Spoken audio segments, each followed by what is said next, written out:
अस्सलामुअलैकुम। आज के अखबार के साथ मैं मौलाना आदिल। इसी दुआ से प्रोग्राम का आगाज़ करते हैं कि अल्लाह रब्बुल इज़्ज़त आज के रोज़ हम सब के लिए आसानियाँ पैदा करें, आमीन। बढ़ते हैं प्रोग्राम की जानिब। मिर्ज़ा महमूद सरहद्दी ने कहा था कि जलसा गाहों में, माहपारों में इत्तफ़ाक़ात होने वाले हैं। जलसा तो होगा और ज़रूर होगा। लंदन से वज़ारत उज़्मा बंटने लगी, बारियों की भी दावत। हुकूमत को घर भेजें, स्टेक होल्डर से बात करें। क्यों जी? क्योंकि जलसा तो होगा और ज़रूर होगा। इस्तीफ़े दिए जाने लगे। बिलावल और मरियम की मौलाना से खुलकर बात, इस्तीफ़े देने पर तहफ़्फ़ुज़ात, मुंतशिर इत्तेहाद में इत्तफ़ाक़ हो गया। हाँ ना, जलसा जो होगा और ज़रूर होगा। बिलावल भुट्टो ने कहा इमरान खान को घर भेजने निकले हैं। मरियम बीबी बोली इस्तीफ़े पार्टी क़यादत के पास जमा किए जाएंगे। और मौलाना बोले 13 दिसंबर को जलसा तो होगा और ज़रूर होगा। अदालत ने कह दिया पंजाब हुकूमत लाहौर जलसे पर 2 दिन में फ़ैसला करे। खिलाफ कानून इक़दामात पर गिरफ्तारी होगी। पंजाब हुकूमत ने फ़ैसला सुना दिया, फहरिस्तें तैयार, लेकिन जलसा तो होगा और ज़रूर होगा। गिरफ्तारियां हुई तो जेल भरो तहरीक चलेगी। जनवरी के महीने में मार्च भी होगा। इस्तीफ़े सर पर मारे जाएंगे।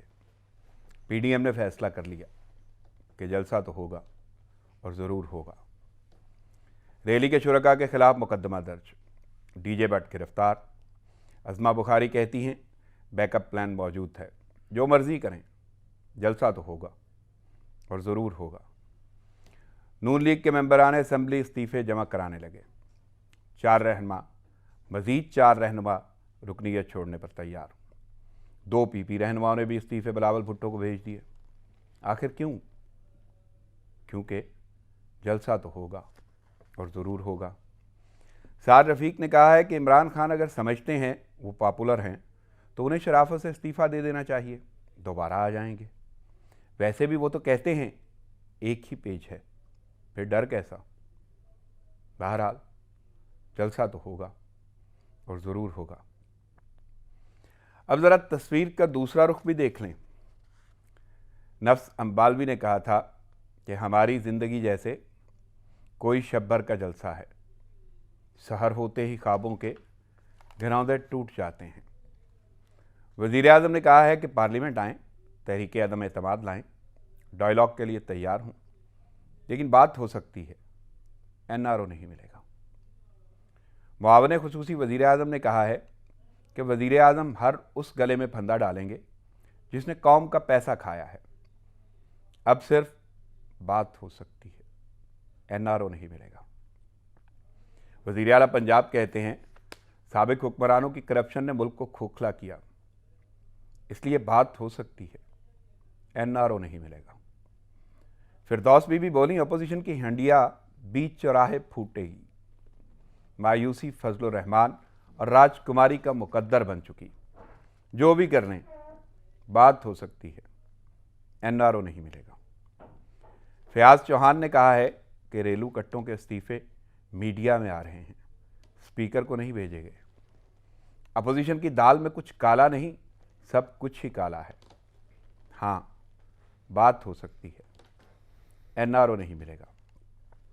और तो और इत्तेदाद अहसन ने भी कह दिया अपोजिशन ने इस्तीफे दिए तो फ़ायदा हुकूमत को ही होगा। बस साबित हुआ बात हो सकती है, एनआरओ नहीं मिलेगा। अब जलसा भी होगा और एनआरओ भी नहीं मिलेगा, पर यह होना और ना मिलना है किसके लिए? कहा जा रहा है कि अवाम के लिए। सवाल यह है कि जो भी होगा वो कितना अवाम के लिए होगा और अवाम से भी कुछ होगा कि नहीं होगा। अगर होगा तो कब और कैसे होगा। यहाँ अवाम के लिए रागब मुरादाबाद के ये लफ्ज़ ज़रूर कहूँगा कि सोच तू गुलशन की बर्बादी का क्या होएगा हाल। शाखे गुल पर आशियाँ तेरा भी है, मेरा भी है। नाज़रीन, हाज़िर होते हैं एक छोटे से वक्फे के बाद, साथ रहिएगा।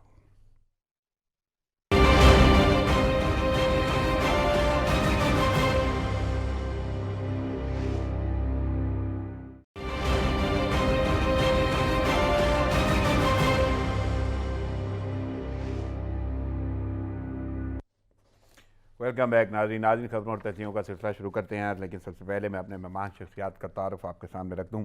मेरे साथ स्टूडियो में मौजूद हैं, तज़ियाकारी में बड़ी महारत हासिल है, तज़ियाकार मोहतरम जनाब चौधरी खादम अली मांडला साहब। अस्सलाम वालेकुम मांडला साहब। जी वालेकुम अस्सलाम। मांडला साहब, मसरूफियत के बावजूद आपने वक्त निकाला, प्रोग्राम में शिरकत की, थैंक्स अलॉट।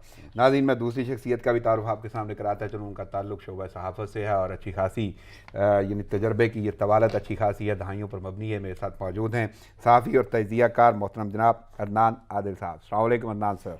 वालेकुम सलाम जनाब। सर बहुत शुक्रिया आपके वक्त, शिरकत और तजिए का भी। मैं चलता हूँ अखबारात की जानब। सबसे पहली खबर जो लीडिंग स्टोरी है, मांडला साहब से करता हूँ मैं सवाल। मांडला साहब, नवाज़ शरीफ लंदन से वजारत उज़्मा बांट रहे हैं, यानी उन्होंने बांटना शुरू कर दी और साथ में उन्होंने वाज़े तौर पे बारियाँ देने का भी जो है ना, बारी बारी उस ओहदे को संभालने की दावत भी दी है और एक हदायत की है PDM को। वाज़े तौर पे वो कहते हैं कि हुकूमत को घर भेजें और फिर स्टेक होल्डर से बात करें। तो कैसे देख रहे हैं नवाज़ शरीफ के ये हुक्म अहकाम या हदायत? बिस्मिल्लाहिर्रहमानिर्रहीम। बहुत शुक्रिया राना साहब। मफरूर आज़म मियाँ मोहम्मद नवाज शरीफ जो कि मतलूब हैं अदालतों को और मुजरम हैं, कैदी हैं, जो कि डाज करके झूठ बोलकर इस मुल्क से जो है मफरूर हुए, उनके पास देने के लिए है क्या? मफरूरी, करप्शन, अदालतों का सामना। इस चीज़ की वो बांट करें आके कि भाई मेरे हिस्से की कैद कोई काट ले, मेरे हिस्से की जो है ना वो तरीके जो है उनको भुगते अदालतों में आके। जब मुल्क के मुजरम इश्तिहारी वजारत उज़्मा बांटने के ऊपर आ जाएंगे तो उस मुल्क का हाल यही होना था जो आज हम देख रहे हैं। लेकिन इस लफ्ज़ से नज़र आता है कि उनकी शिकस्त, उनकी मायूसी और उनकी नाकामी जो है वो इस लफ्ज़ में यहाँ है, यानी कि इनसे कुछ होने वाला नहीं है। यानी कि वो चीज़ वो देने के ऊपर तैयार हो गया जो अपने भाई को देने की उनको तौफीक नहीं हुई थी। शहबाज शरीफ को वो ना दे सके। अपने घर में कितनी वजारतें उन्होंने रखी थी, यानी कि कोई अहम वजारत मुझे बताएं कहीं बाहर जाने दी उन्होंने? यानी कि अगर LNG स्कैंडल वाले खकान अब्बासी को वजारत उज़्मा दी तो वो भी एक बिजनेस के तहत जो कतरी जो शहजादे थे उनके साथ जो डील चल रही थी LNG की, उनके फोर्स करने के ऊपर अपने भाई को उन्होंने नहीं कुछ दिया तो दूसरों को क्या देना है। लेकिन उनकी बातें, उनके कौलोफोल में जितना तजाद इस मुल्क ने देखा हुआ है, मेरा ख्याल ये पार्टियां सबसे ज्यादा बेहतर जानती हैं। दो जुमले में ज़रूर सवाल आपके सामने रखूंगा। एक तो आपने जिक्र किया कि झूठ बोल कर वो गए, आपको लगता है कि वो झूठ बोल कर गए? यानी हुकूमत ने खुद तो इजाज़त दी, अदालतों से वो गए हैं। देखिए बात यह है कि इस चीज़ के ऊपर तो पूरा मुल्क एग्री है, देख रहा है कि जब उनको जहां से भेजना था उनकी रिपोर्ट्स, उनके डॉक्टर जो भी थे, जिसने भी ये क्रिएट किया, जिसने ये प्लानिंग की, जिसने ये मंसूबा बनाया, मंसूबे के बगैर वो नहीं जा सकते। नहीं तो इमरान खान ने इजाज़त दी, उनके डॉक्टर्स ने उन्हें मशवरा दिया, उनके पैनल ने वो सब कुछ मशवरा दिया। कहता हूं कि ये एक क्रिएशन थी, हम तो उस वक्त भी पीटते थे। ये सब फराड हो रहा है, इस मुल्क के साथ धोखा हो रहा है और आज नजर आ रहा है।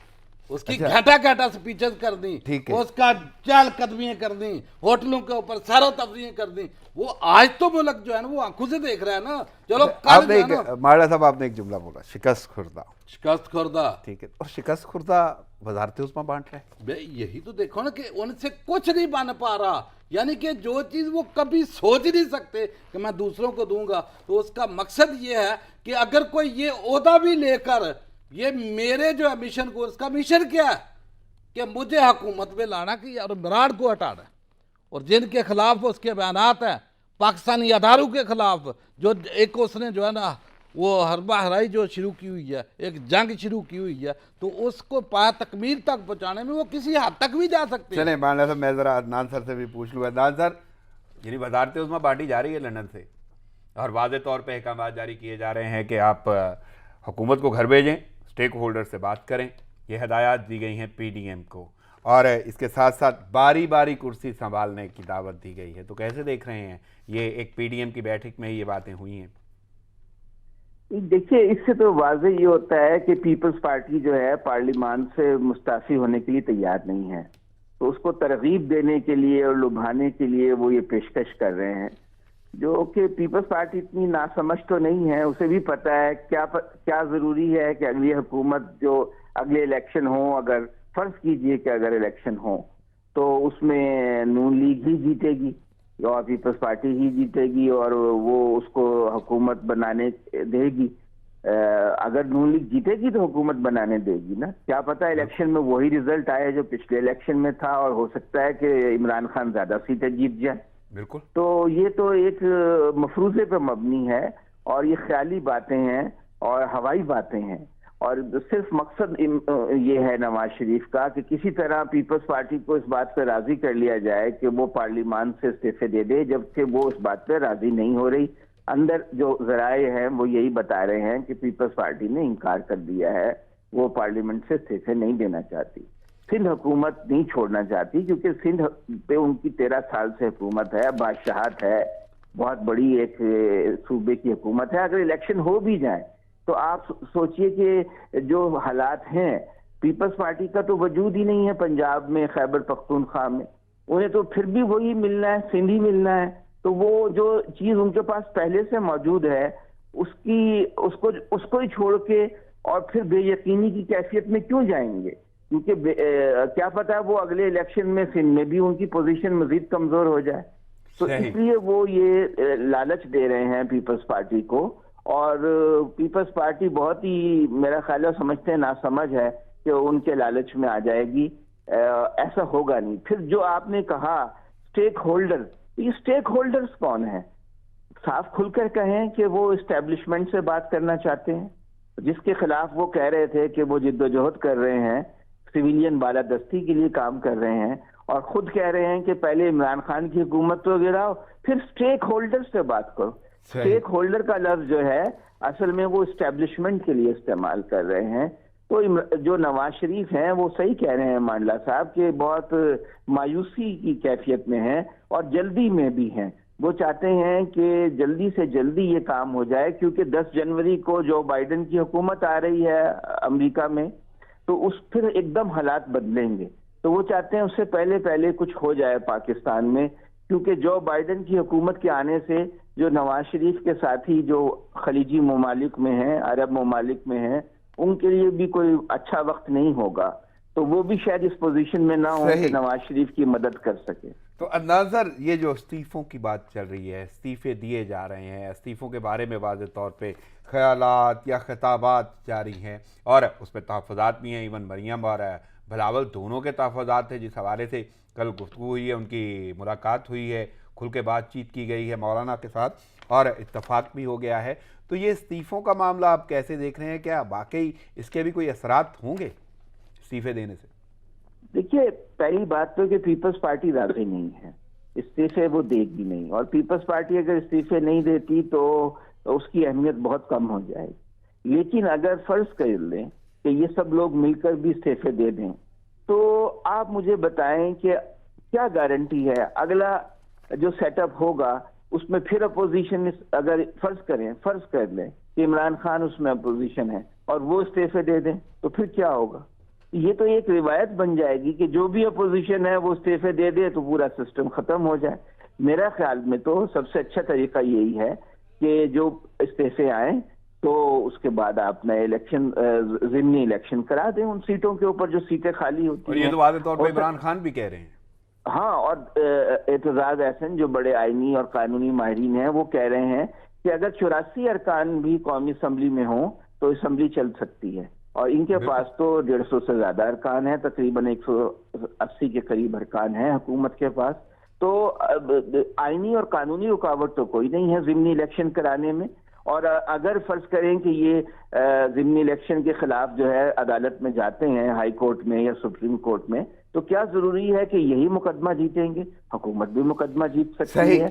बिल्कुल, यानी कोई भी सूरत हाल तो हो सकती है, पांसा पलट सकता है या अपनी सोच के ताबे ये तो कर रहे हैं, लेकिन होने को कुछ भी हो सकता है। मांडला साहब, आपसे भी मैं जानना यही चाहूँगा पहले कि इस्तीफ़ों के मामले में क्या कहते हैं आपके? ये इस्तीफ़ों की पॉलिसी और बार बार जो निढोरा पीटा जा रहा है कि जिस इस्तीफ़े देंगे मुँह पे मारेंगे, सर पर दे मारेंगे, कोई ढाल बना के, तो आपको लगता है कुछ ऐसे असरात होंगे?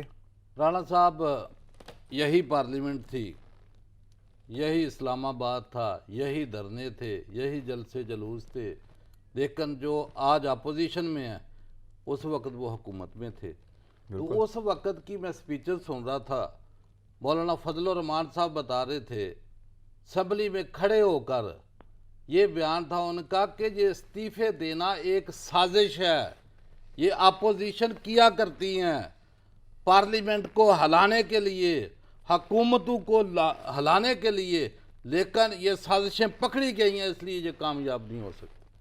जी फजलुर रहमान ये के उस जुमले वक्त हैं का बयान पार्लियामेंट में। उस वक्त का, सही। उस वक्त के वजीर दाखिला की स्पीच में सुन रहा था, चौधरी चौधरी निसार निसार की, साहब। वो कह रहे थे ना ये सियासी धरना है, ना ये एहतजाज है, ये पाकिस्तान के खिलाफ बगावत है। ये उनका बयान था।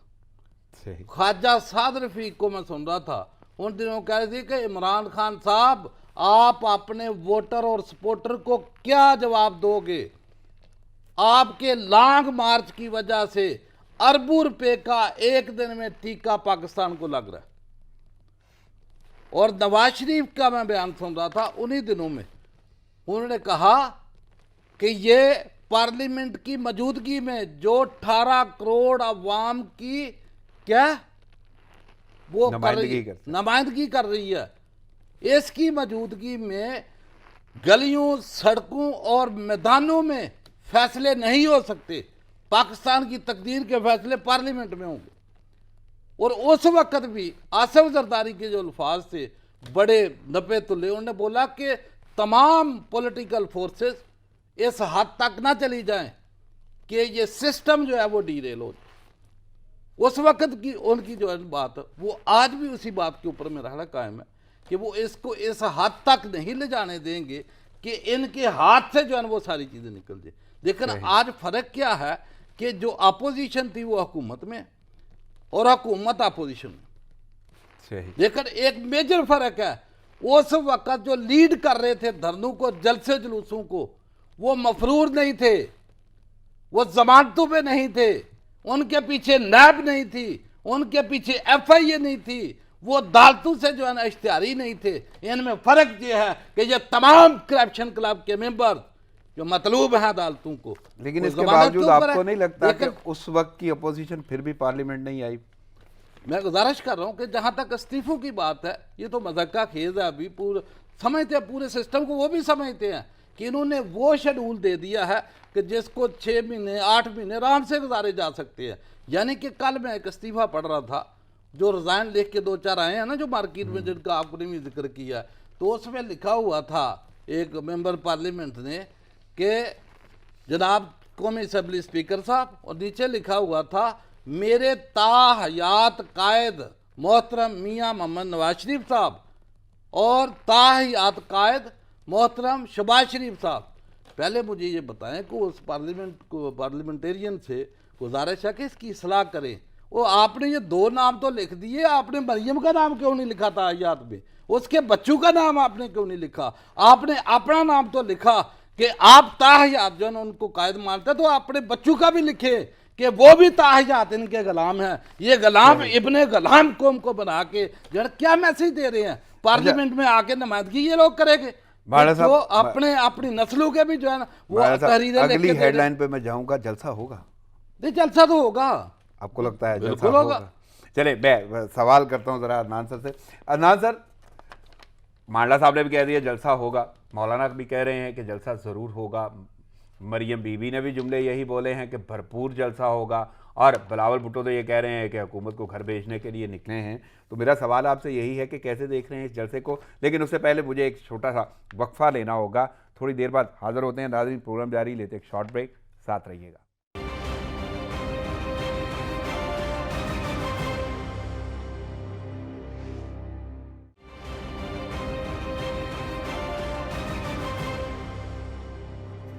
वेलकम बैक नाज़रीन, खबरों और तज़ियों का सिलसिला जारी है।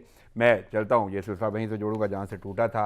और अदनान साहब, मैं आपसे बात कर रहा था और मेरा सवाल यही था, यानी हेडलाइन यही थी कि जी जलसा ज़रूर होगा, ये कहना है मौलाना का, और यही कहती हुई नज़र आती हैं मरियम बीबी के भरपूर होगा, और बिलावल भुट्टो कह रहे हैं कि जी हुकूमत को घर भेजने के लिए निकले हैं। तो कैसे देख रहे हैं, ये जलसा होगा, और अगर होगा तो बाकी क्या ऐसे ही असरात होंगे जो वो कह रहे हैं?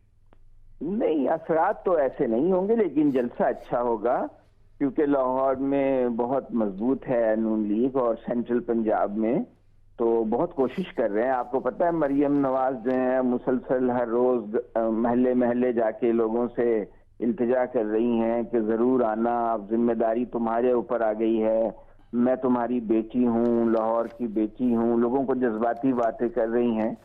वैसे भी लाहौर में उनकी अच्छी खासी वो है सपोर्ट है और सेंट्रल पूरे पंजाब से लोग आएंगे, खैबर पख्तूनख्वा से मौलाना के लोग आएंगे। और नहीं तो अगर जलसा कामयाब हो जाता है तो क्या ये जो हुकूमत को घर भेजने के ऐसे जलसे तो इमरान खान के भी हो जाते थे और वो भी कर लेंगे, तो जलसे जुलूसों से तो नहीं हुकूमतें जाया करती हैं। अगर जलसों से हुकूमतों ने जाना हो तो फिर तो आइन में लिख दें कि भाई जो 7-8 जलसे कर ले तो हुकूमत मुस्ताफी हो जाया करेगी और नए इलेक्शन कराने होंगे। ये तो एक अनारकी की कैफियत होगी। जलसे जुलूस जो है वो एक जमहूरी अमल का हिस्सा है और हर पार्टी को हक है कि वो अपने बयानिए के लिए अवाम को मुतहर्रिक करे, अपने सपोर्टर्स को मुतहर्रिक करे, लेकिन हुकूमत को उससे क्या फर्क पड़ता है? नहीं तो हुकूमत ने अभी तक इजाजत भी तो नहीं दी। आपको लगता है कहीं ना कहीं तसादम तो नहीं हो जाएगा फिर? नहीं, तसादुम नहीं होगा। हुकूमत ने फोर्स इस्तेमाल नहीं करेगी हुकूमत। और यहाँ पर जो कल बारिश हुई थी लाहौर में तो हल्की हल्की घास गीली होगी, आज अगर धूप निकली तो खुश्क हो जाएगी। अभी तो बड़े दिन हैं तो नहीं तो उनका ये कहना है कि जिस तरह डीजे भट्ट को गिरफ्तार कर लिया गया, इसी तरह रैली के लोग जो शुरका हैं उनके खिलाफ मुकदमा दर्ज कर दिया गया। वो कहते हैं कि इजाज़त ये दे रहे हैं लेकिन ना फैसिलिटेटर को छोड़ेंगे ना ही किसी और शख्स को वो छोड़ रहे हैं बकौल उनके अपोजिशन के। और डीजे भट्ट गिरफ्तार हो गए। डीजे भट्ट को गिरफ्तार किया नाजायज असलाह रखने पे वो मेरा ख्याल है ये ऐसे ओछे हथकंडे हैं जो हुकूमत को नहीं इख्तियार करने चाहिए। ये खुद भी जलसे करते थे और उसमें भी डीजे भट्ट हुआ करते थे और उस वक्त भी जब उन्हें गिरफ्तार नवाज शरीफ की हुकूमत ने किया था तो इमरान खान ने उसकी मजम्मत की थी। तो अब खुद ही वो काम ये हुकूमत भी कर रही है, लेकिन इन बातों से क्या फर्क पड़ता है? कोई और उसकी जगह कोई और आ जाएगा। इतने लोग हैं जो ये काम कर सकते हैं साउंड सिस्टम वाला। कह रहे हैं कि जलसा होना चाहिए या करें, कोई परवाह नहीं है। अगर कोई उससे मसला नहीं है तो फिर करने दिया जाएगा, रुकावटें भी डालने की नहीं। जरूरत है। मसला यही है कि कानूनी तौर पे कोरोना तो जाहिर है फैल गया, 60-70 लोग रोज मर रहे हैं। बिल्कुल अपोजिशन का ये फैसला तो गैर अखलाकी और गैर कानूनी है जलसे करने का, लेकिन अगर वो करने पे बजिद हैं तो हुकूमत को फिर उसमें उनके खिलाफ कानूनी कार्रवाई तो करनी चाहिए, लेकिन तशद्दुद रियासती ताकत इस्तेमाल नहीं करनी चाहिए। क्योंकि इस वक्त जो अपोजिशन है वो डेस्परेट है, मायूस है, उसको लाशें चाहिए। अगर हुकूमत का क्लैश होता है, अगर पुलिस का क्लैश होता है, खुदा ना खास्ता लोग मरते हैं, जख्मी होते हैं, फिर हालात खराब होंगे। अगर ये बड़ा अहम नुक्ता है कि हुकूमत को लाशें चाहिए या वो कोई ऐसी तशद्दुद की फजा पैदा करना चाहिए। अपोजिशन को चाहिए, सॉरी अपोजिशन को चाहिए लाशें। हाँ, और हुकूमत को चाहिए कि ऐसा कोई काम ना करे जिससे ऐसी फजा पैदा हो, लाठीचार्ज हो, आंसू गैस पे की जाए या वो फायरिंग करनी पड़े। सही। मैं अदनान सर आता हूँ आपकी जाने में, जरा मांडा साहब से भी इसी हवाले से राय ले लूँ। मांडा साहब, बात तो वाकई बड़ी अहम है कि अपोजिशन को लाशें चाहिए और वो चाहेंगे कि ऐसे तशद्दुद या तसादुम की फजा पैदा हो। तो आप कैसे देख रहे हैं जलसे को? देखिए राणा साहब, पिछले प्रोग्राम में भी हमने यही नुक्ता उठाया था और मैंने बिल्कुल मुतनब्बे किया था तमाम एजेंसीज, लॉ इन्फोर्समेंट अदारों को और हुकूमत को कि अपोजिशन के पास अभी यही एक चारा रह गया कि किसी ना किसी तरीके से कोई इस तरह की पुरतशद्दद कार्रवाई हो और लाशें गिरे और उन लाशों के ऊपर हम सियासत करें। उसकी वजह यह है कि अभी इनके पास देने को कुछ नहीं। जैसे इदरान साहब कह रहे हैं कि लाहौर में गली गली कुचू कुचू में जा रही है मरियम कि मैं आपकी बेटी हूँ, मेरे लिए निकलो। पर जो तकरीरें कर रहे हैं पार्लियामेंटेरियन उनके जो जिस तरीके के वो अल्फाज इस्तेमाल कर रहे हैं वो भी यही बात कह रहे हैं कि पंजाबियों ये आपकी बेटी है, इसकी लाज रख लो। मेरा ख्याल है और देने के लिए आपके पास कुछ नहीं था कि आपने अगर काम किए होते। हालांकि हमें उम्मीद है कि लाहौर का जलसा बड़ा होगा, वो इसलिए कि पूरे पंजाब का बजट एक शहर में लगा हुआ है, बावजूद इसके कि वहां जो नाइंसाफी थी वो इस हद तक थी। वहां सामने मॉडल टाउन कोई नहीं आज तक भूला, 14 बंदे जो है ना वो दिन दिहाड़े वहां कत्ल किए इन्होंने, 100 बंदूकों इन्होंने फायरिंग की। क्या वो भूल गए लाहौर वाले कि अगर दोबारा इक्तदार इनके हाथों में आता है तो किस किस घर के सामने सामने मॉडल टाउन होगा। लोगों की याददाश्त इतनी कमजोर नहीं है, लेकिन आज वो मिन्नत और महताजी के ऊपर आए हुए हैं कि बेटी के लिए आपने अगर कारनामे किए होते, आपने अमन दिया होता, आपने इंसाफ दिया होता, आपने एजुकेशन और हेल्थ के ऊपर काम किए होते, तो आप आवाम को आप अपने काम जो है ना वो याद कराते। आज ये याद ना कराते कि ये बेटी आपके दरवाजे पे आई है, आपकी बहन आई है। ये उस वक्त बहन किधर थी जब साने मॉडल टाउन में फायरिंग हो रही थी, लाशें गिर रहे थे, उस वक्त ये लोग कहाँ थे? माला साहब, वज़ीर आज़म ने वाज़ेह बोल दिया है कि पार्लियामेंट में आए, तहरीक अदम एतमाद लाएं और नेशनल डायलॉग के लिए मैं तैयार हूँ, लेकिन एनआरओ पर बात नहीं होगी। तो वज़ीर आज़म तो वाज़ेह तौर पे कह रहे हैं कि पार्लियामेंट में आए, तो आपको क्या लगता है अपोजिशन कुछ इस हवाले से सोचेगी या वज़ीर आज़म की बात में कोई दमखम नज़र आता है, लॉजिक? देखिए, बात यह है कि जो बात हकीकत है वो हर रोज हर बंदा, हम भी बयान करते हैं, उनका एजेंडा क्या है, एनआरओ, जिसके मतलब इसीलिए प्राइम मिनिस्टर ने कल बड़ा अयां कर दिया, सियालकोट में खड़े होकर उन्होंने बयान दिया। उन्होंने क्या कहा कि डायलॉग का जो सबसे बेहतरीन प्लेटफॉर्म है वो पार्लियामेंट है, पार्लियामेंट में आए हम उसका जवाब देंगे। यानी कि पूरी दुनिया के सामने बातें होंगी, ये चाहते क्या हैं, मांगते क्या हैं। अगर मुल्क का इनको ख्याल है, अभी मुल्कों की सरहदों की सूरत हाल आप देख लें, आप अपने दुश्मन मुल्क की तरफ देख लें, जिस तरीके से अलर्ट है मतलब कि इंडियन फोर्सेस पूरी। कल भी एलओसी पे बिलाइस्ताल फायरिंग की गई है, दो फायरिंग हुई है। जवान जो पिछले दिनों आपने देखा कि हमने डोजियर जो अक़वाम मुत्तहिदा में पेश किया, उसमें तमाम हक़ाइक़ हमने बयान किए, उनका चेहरा जो है इंडिया का बेनकाब किया कि वो किस तरीके से रियासती सरपरस्ती के अंदर रखते हुए जो दहशतगर्दी जो है वो पाकिस्तान में करवा रहा है, उसके प्रॉपर हमने डोजियर में हर चीज़ जो है ना वो बाकायदा कर दी। लेकिन अक़वाम मुत्तहिदा की भी आंखें बंद है, उन्होंने भी आंखों के ऊपर पट्टी बांधी हुई है। कोई अदारा नोटिस लेने को तैयार नहीं, कोई ह्यूमन राइट नोटिस लेने को तैयार नहीं। मुझे बताएं कि ये क्या हो रहा है? मनी लॉन्ड्रिंग पाकिस्तान तो FATF में डाल देते हैं, यहाँ जो बिलखसूस दहशतगर्दी के लिए उन्होंने जो है ना वो मनी लॉन्ड्रिंग की है, जो पैसा ट्रांसफ़र किया है, जो उनका बैठा हुआ सफ़ीर अफगानिस्तान में गौतम है, जहाँ से जर्नैल उनका जाता है अजीत सिन्हा, वो जाके मुलाकातें करता है। मुझे ये बताया कि ये दुनिया भूल गई है कि हमने पाकिस्तान के गिर्द घेरा किस तरीके से तंग है, पाकिस्तान किस जगह खड़ा है, इनको अपने एनआरओ के सिवा कोई नजर ही नहीं आता। चले मैं अदनान सर से यही सवाल करता हूँ। अदनान सर, आप कैसे देख रहे हैं कि वज़ीर आज़म ने वाज़ेह तौर पे बोला है कि पार्लियामेंट आएँ और तहरीक अदम एतमाद लाएं? बिल्कुल माकूल बात यही है, आइन और कानून का रास्ता यही है कि अगर आप किसी हुकूमत को गिराना चाहते हैं तो पार्लियामान में अपनी अक्सरियत साबित करें और उसको हटा दें और अपनी हुकूमत बना लें, जो कि इनके पास चूंकि इतने लोग नहीं हैं और ये अगर होते तो अब तक ये काम कर चुके होते, तो ये कभी भी इस बात पे तो आएंगे नहीं। और ये कह चुके हैं कि वज़ीर आज़म ये भी तो कह रहे हैं डायलॉग के लिए तैयार हूँ, बात हो सकती है लेकिन एनआरओ नहीं मिलेगा।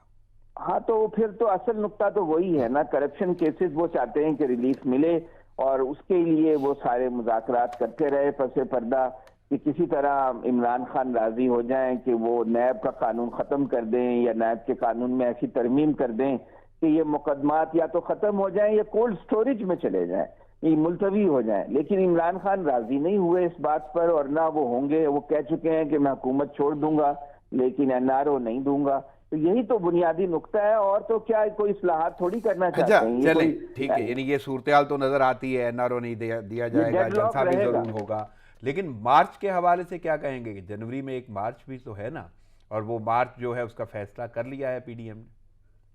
नहीं, अब फजलुर रहमान साहब ने परसों कहा था कि हम बुध को ऐलान करेंगे कि लॉन्ग मार्च किस तारीख को होगा। तो कल जब उन्होंने बात की तो उन्होंने तारीख का ऐलान नहीं किया। इसका मतलब है कि उस पर भी इत्तफाक राय नहीं हो सका कि लॉन्ग मार्च किस तारीख को किया जाएगा। नहीं, मार्च करना तो है ना, उन्होंने इजहार ये तो कर दिया। तो अगर वो करते हैं तो करने दें, हुकूमत को क्या है। वो लॉन्ग मार्च तो इमरान खान ने भी किया था और बेनजीर भुट्टो भी करती थी, नवाज शरीफ भी करते थे। ये तो इनको पुरानी आदतें सियासतदानों को हैं कि एक दूसरे को बर्दाश्त नहीं करते। इसी वजह से तो इस मुल्क में 4 दफा माशाल्लाह लगा है अगर ये लॉन्ग मार्च करते हैं तो क्या फर्क पड़ जाएगा? नहीं इमरान तो खान के इसका लॉन्ग मतलब है मार्च ये से खाली पीली दावे हैं सिर्फ मीडिया पे आके लोगों को सुनाने के लिए ये बातें। बिल्कुल 100%। और ये मीडिया खेल रहे हैं और ये अपना मीडिया को इस्तेमाल कर रहे हैं, इनको एक पब्लिसिटी मिल रही है मुफ्त की। उसके अलावा इसकी क्या अहमियत है? लॉन्ग मार्च होगा, खत्म हो जाएगा। इतनी सर्दी है इस्लामाबाद की कि आप समझते हैं कि वहां पे लोग जो हैं वो ज्यादा देर बैठ सकते हैं? महाराज जी, हुकूमत अवाम उस को वक्त तो ये सब जाती कुछ है सुनाया जा रहा है प्रोटेस्ट ना। से, हुकूमत उस वक्त प्रोटेस्ट से जाती है जब एक तवील अरसे तक एहतजाज ऐसा हो कि मुकम्मल शटर डाउन हो जाए, मुकम्मल पहिया जाम हो जाए, कार्य हुकूमत मफलूज हो जाए और कारोबारी जिंदगी बिल्कुल रुक जाए। यानी ऐसा अभी तक तो एहतजाज ऐसी कोई करने की सूरत हाल नजर अपोजिशन नहीं में आ रही। ताकत नहीं है। सही। माना साहब, आप क्या कहेंगे मार्च के हवाले से? देखिए जी, मार्च उन्होंने करना है, यानी कि वो हर उस हद तक जाएंगे जहां से उनको एनआरओ मिले, क्योंकि ये जितने करप्शन क्लब के मेंबर हैं सबको जेलें नजर आ रही हैं। अच्छा। लेकिन अफसोस उन अदारों के ऊपर कि जिन्होंने इनको खुला छोड़ा हुआ, यानी कि इतने इतने बड़े मुकदमात, इतनी इतनी मेगा करप्शन के स्कैंडल इनके ऊपर, और जमानतें। और गरीब आदमी जो 500 5,000 का चोर है, उनकी आप हालत जाके जेलों में देखिए, उनके साथ सलूक क्या होता है। और ये खुले किस लिए छोड़े हुए हैं? जो मरियम बीबी है वो तो सजा जाता तो है। नहीं लगता वजारत उज़्मा बांटने के लिए? नहीं, वजारत उज़्मा उनके पास है क्या देने के लिए, जो मैं पहले नहीं तो कह फिर चुका वो हूं। क्यों बांट रहे हैं? बांटना क्या है, ये तो उनकी मायूसी, यानी शिकस्त खुर्दा, खुद को खुश कर रहे यानी कि हैं। वो चाह रहे हैं कि मेरे से जो कुछ लेना ले लो, इस इमरान से जान छुड़ा दो। अच्छा। क्योंकि वाहिद इमरान ही तो है कि जो इस मुल्क की उम्मीद इस वक्त है, जिसका नारा ही ये है, मैं तो पहले कई दफा कह चुका हूं कि इमरान खान को लोगों ने लाया इसीलिए था कि इन करप्शन क्लब के मेंबरों का जो इनकिला कमा कर इनका खात्मा हो, ये दोबारा जो है गरीब मजलूम अवाम के ऊपर आकर मुसल्लत ना हो। उसका एजेंडा ही है कि अगर वो एजेंडे से आज भी हट जाता है, हालांकि उसके बयान में हमें बहुत से जो है ना वो हम सोचते भी हैं कि जब वो कहता है कि मेरी हुकूमत चली जाए तो चली जाए, तो मैं इनको एनआरओ नहीं देगा, इस लफ्ज के पीछे भी कोई सोच होती है। हो सकता है उसको कहां से कोई फोर्स कर रहा हो। सोच कोई तो आप छोड़ दें, नहीं, क्योंकि एनआरओ क्या दे सकते हैं? नहीं बात मैं वही हुकूमत कर दे सकती है कि कहीं ना कहीं पार्लियामेंट दे से सकता उसके ऊपर कोई प्रेशर आता होगा, उस प्रेशर के सामने जो है ना वो बयान आता है कि मेरी हुकूमत चली जाए। कोई आम बयान नहीं है, इसका मकसद है कि तमाम करप्शन क्लब के मेंबर, जैसे मैं कहता हूं इनका जाल बड़ा टेढ़ा बुना हुआ है, हर अदारे में इनके बंदे एजेक्ट है, चले कोई माला ऐसा साहब, अदारा नहीं जहां माला साहब इनके मैं बड़ा एक supporter हो। सीरियस नुक्ता एक अदनान सर से भी डिस्कस कर लूँ। अदनान सर, कोरोना तो वाकई शिद्दत इख्तियार कर गया, दूसरी लहर बहुत शदीद है और बहुत सारी अफवाह हो रही हैं, बड़े केसेस आ रहे हैं। तो ऐसी सूरत हाल में वाकई ये जो जलसा करना और इतना इकट्ठ करना और ये इतने ऐलान करना, ये सारी की सारी सूरत हाल आपको लगता है कि कोरोना और सियासी हालात क्या रंग लाएंगे और क्या सूरत हाल इख्तियार होगी? कोरोना फैलेगा और ज्यादा जोर से फैलेगा। पहले देखिए कि 0 पे आ गया था डेथ रेट, अब 60-70 पे आ गया है। लेकिन जिम्मेदार कौन होगा? एक्टिविटी की वजह से, और लोग भी एहतियात नहीं कर रहे हैं, ऊपर से सियासतदान जल्द से जुलूस कर रहे हैं, मजहबी जल्द से जुलूस भी हुए हैं। अदनान साहब, तो जिम्मेदार कौन होगा अगर कोरोना फैलेगा? उसका जिम्मेदार कौन होगा? अपोजिशन होगी, अपोजिशन के जलसे होंगे, और कौन जिम्मेदार होगा? ये तो लोगों को भी सोचना चाहिए कि ये क्या ये लोगों की जानों से खेल रहे हैं अपनी इख्तदार के लालच में, और अपने एक करप्शन को बचाने के लिए ये जो सियासत खेल रहे हैं उसमें लोगों की जानों को खतरे में डाल रहे हैं। ये गैर अखलाकी है, गैर कानूनी है। अभी आप पूछ रहे थे मांडा साहब से कि क्या इमरान खान साहब एनआरओ दे सकते हैं? बिल्कुल दे सकते हैं, अगर वो राजी हो जाएं तो अपोजिशन के साथ मिलकर कानून में तरमीम कर दें, नैब का कानून खत्म कर दें, कौमी असम्बली में, पार्लियामान में, या उसमें ऐसी तब्दीलियां कर दें कि वो जो उनके मुकदमात हैं वो गैर मौसर हो जाएं। वो एनआरओ क्यों नहीं दे सकते? बिल्कुल तो आप दे लफ्ज सकते हैं। नाम दे रहे हैं ना, एनआरओ का जो एक्चुअल वर्ड है वो तो शायद सूट नहीं करता पार्लिमानी निजाम को। उसको आप कोई भी नाम दे दो, फिर तो वो छूट भी दी जा सकती है, ढील भी दी जा सकती है, कुछ भी कहा जा सकता है उसको। जी जी, लेकिन एनआरओ का मतलब तो कुछ और है। हमारे मुल्क में एनआरओ का मतलब ये हो गया है कि करप्शन केसेस खत्म कर दिया ये इस दौर में वाकई ये हो गया और इसको वाज़े तौर पे फैलाया गया है। लेकिन मैं उस गुफ्तगू में नहीं जाऊंगा। कोरोना की जो सूरत हाल जिसका आप भी जिक्र कर रहे हैं, और आपने वाज़े तौर पे एक जुमला बोला है कि अवाम को सोचना चाहिए कि वो अपनी जानों को खतरे में ना डालें, तो अब आपको क्या लगता है कि जो लोग वहां पे आएंगे उस जलसे में, वो उन्होंने जानों को खतरे में डाला, और अगर डाला तो क्यों डाला, या उन्हें लाया गया तो किस बेस पे लाया गया? अब बात यह है कि जो सियासी तासुब है ना, ये बहुत अहम चीज होती है।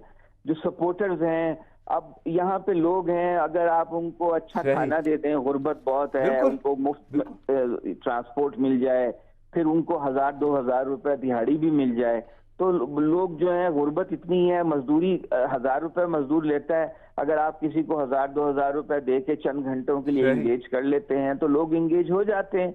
मैं कहता हूं कि चले ठीक है, लोग जलसे में आएंगे, उनके अपने मसाइल हैं, कम से कम मास्क तो पहन लें, खुदा का वास्ता है। सही, मास्क बिल्कुल एहतियाती तदाबीर का ख्याल रखना चाहिए। माना साहब, आखिरी जुमले मुझे चाहिए, आपको क्या लगता है कि कोरोना की जो शिद्दत है, इसमें वाकई अवाम अगर आएगी, अगर तो वो गुर्बत के बायस आती है, तो कहीं ना कहीं कसूरवार हुकूमत भी ठहराई जाएगी, लेकिन ये हरबे इस्तेमाल किए जाएंगे कि पैसे दे दिए जाएं, कुछ खाने पीने को दिया जाए, तो वाकई आपको लगता है कि लोग अपने आप को खतरे में भी डाल देंगे? देखिए, बात यह है कि ये अपोजिशन का तो बयान ही ये है, ऐलान ही ये है। राणा सनाउल्लाह ने पिछले दिन क्या स्टेटमेंट दी कि वाम अपनी जान को खतरे में डालकर जलसे में पहुंचे। बिल्कुल बिल्कुल, यानी कि जहां उनका ये नारा था कि वोट को इज्जत दो और वोट को मरवाओ, वोटर को मरवाना है ना, तो वोटर ही उनका आएगा, वही मुतासर होगा। जब वोटर ही नहीं रहेगा तो वोट कौन सा है और उसकी इज्जत कौन सी है? ये खुदा के लिए हम तो पहले इल्तबास कर चुके हैं, लेकिन मैं तो जिम्मेदार, अपोजिशन तो अपनी जगह जिम्मेदार है ही है। मैं उन अदारों को ठहराता हूं कि जिन अदारों ने इतने इतने बड़े स्कैंडलाइज और इनके ऊपर मुकदमात और ये सड़कों के ऊपर खुले छोड़े हुए हैं, ताकि अवाम को अपने पीछे बरगलाएं, मंगवाएं और उनको जो है वो ये कोरोना की ज़्यादा माला साहब, वक्त की किल्लत के बाद मुझे इजाज़त लेना होगी। आपकी आमद का शुक्रिया। अदनान साहब, आपकी शिरकत वक्त और तजज़िये का भी बहुत शुक्रिया। नाज़रीन, प्रोग्राम का वक्त ख़त्म हुआ चाहता है, मुझे इजाज़त दीजिए, दुआओं में याद रखिएगा। अल्लाह ने के बाद।